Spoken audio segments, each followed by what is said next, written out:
Little Fox. Anne of Green Gables, Chapter 1. Mrs. Lynde is surprised.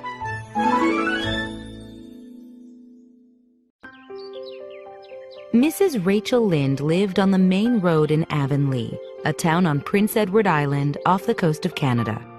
Anybody who was coming to or leaving Avonlea had to use the main road and pass by the Lyndes' house. Mrs. Lynde was always watching from her kitchen window. Mrs. Lynde sat at her window one afternoon in early June. At 3:30, Matthew Cuthbert was driving his buggy down the road. He wore his best suit. Matthew should be planting turnip seeds now, like Mr. Lynde, thought Mrs. Lynde. But instead, he is in his buggy and dressed in his best suit. Where is Matthew Cuthbert going, and why? If it was any other man in Avonlea, Mrs. Lynde might be able to guess where he was going. But Matthew Cuthbert so rarely left home that it had to be something unusual.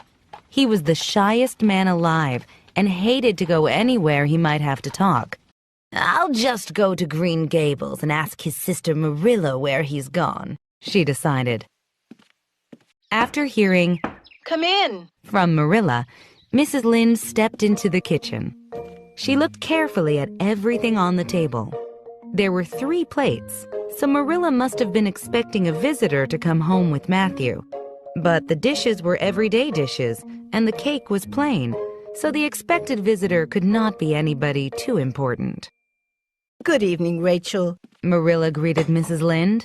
"This is a lovely evening, isn't it? Won't you sit down? How are you?" Marilla was tall and thin. Even though she looked stern, she did have a sense of humor. "We're well," said Mrs. Lynde. "Though I thought you weren't well when I saw Matthew in the buggy today." Marilla had expected Mrs. Lynde to visit because Mrs. Lynde was a curious person.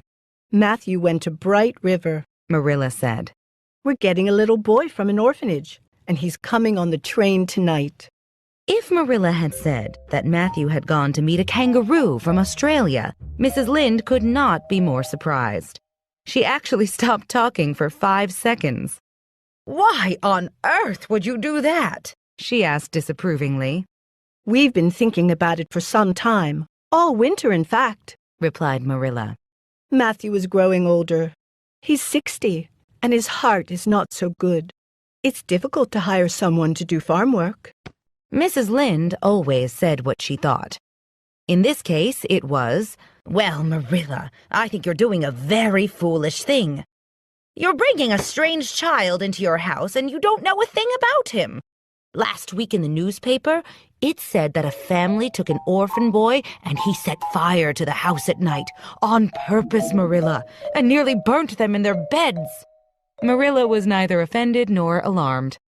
Meanwhile, Matthew Cuthbert and the horse jogged the 10 kilometers to the station. It was a pretty road, and the air was sweet with the smell of apple and plum blossoms. When Matthew arrived, there was no train, and he thought he was early. The long platform was almost deserted, except for a girl sitting at the end. Matthew walked quickly past her to the station office. "The 5:30 train is gone, but there was a passenger for you, a little girl," said the station master. "I'm not expecting a girl," said Matthew, surprised. "It's a boy I've come for." The station master raised his eyebrows. "Well, I guess there's some mistake. Mrs. Spencer came off the train with that girl. She said you and your sister Marilla were adopting the girl from an orphanage." The girl watched Matthew. She was 11 years old and dressed in a very old and very ugly dress. On her head was a worn-out brown hat. Under the hat were 2 braids of very thick, very red hair. Her face was small, white, and thin, and she had many freckles. "I suppose you are Mr. Matthew Cuthbert of Green Gables?" she said in a clear, sweet voice. She held out her hand. "I'm very glad to see you. I was afraid you weren't coming for me. I had decided if you didn't come for me, I'd climb up that big wild cherry tree. It would be lovely to sleep in a wild cherry tree under the moon, don't you think?" Matthew shook the little hand awkwardly and wondered what to say. Matthew could not say there was a mistake. He would take her home and let Marilla explain everything. I'm sorry I was late, he said shyly. Come along. The horse is over in the yard. Oh, I'm very glad you came. The girl said. Even if it would be nice to sleep in a cherry tree. It's wonderful I'm going to live with you and belong to you. I've never belonged to anybody. Not really. The girl kept talking as they drove down the main road. Isn't it beautiful? She said. I've always heard that Prince Edward Island is the prettiest place in the world. I used to imagine living here, but I never expected I actually would. Am I talking too much? She went on. People always tell me I do. If you say so, I'll stop. I can stop, though it is difficult.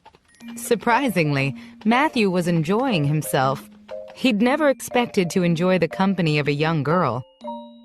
He said shyly, Oh, you can talk as much as you like. I don't mind. I'm so glad. You and I will get along just fine.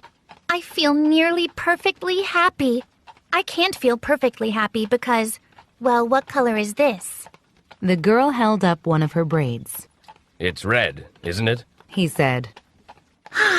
Yes, it's red. She said, sighing. Now you see why I can't be perfectly happy. Nobody with red hair can be perfectly happy. We're near home now, Matthew said uneasily. As they approached Green Gables, he did not think about Marilla or himself or the mistake. He thought only about the child's disappointment when she discovered the truth.